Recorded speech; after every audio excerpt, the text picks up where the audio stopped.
Allahu Ekber.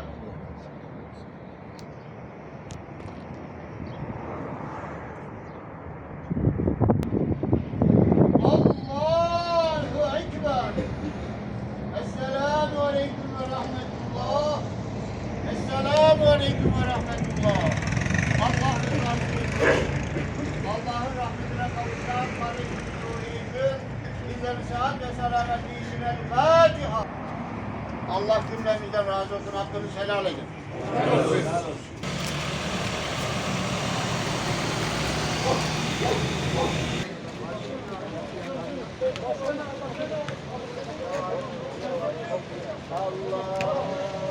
Tekbir! Allahu Ekber! Tekbir! Allahu Ekber! Tekbir! Allah! La ilahe illallah! Muhammed Habibullah!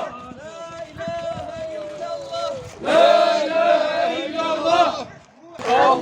Allahümme salli ala seyyidina Muhammedin Nebi.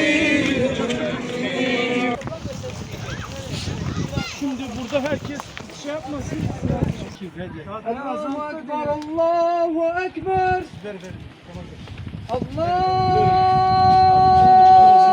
Allahu Ekber,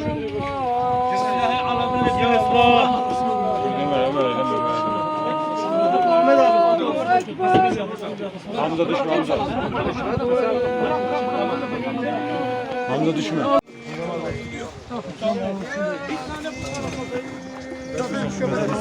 Ya günah olur ya.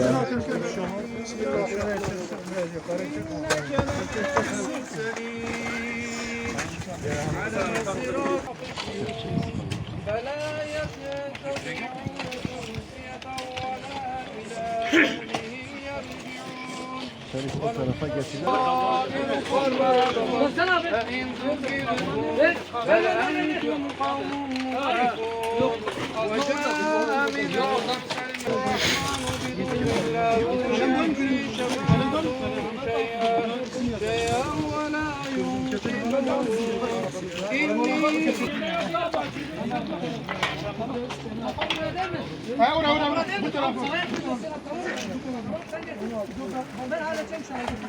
بسم الله الرحمن الرحيم. السلام عليك يا عبد الله، السلام عليك يا أمة الله. هذا أول منزلك من منازل الآخرة الباقية، وآخر منزلك من منازل الدنيا الفانية. اذكر العهد الذي خرجت عليه من الدنيا، شهادة أن لا إله إلا الله وأن محمدا عبده ورسوله.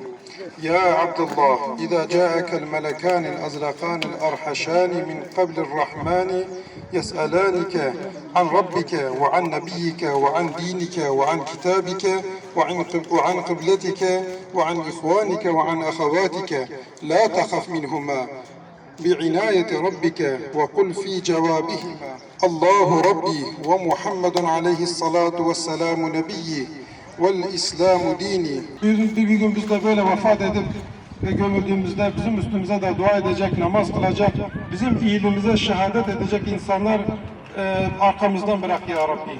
Bizleri de o yola layık eyle ya Rabbi. Amin. Velhamdülillahi Rabbil alemin. El Fatiha.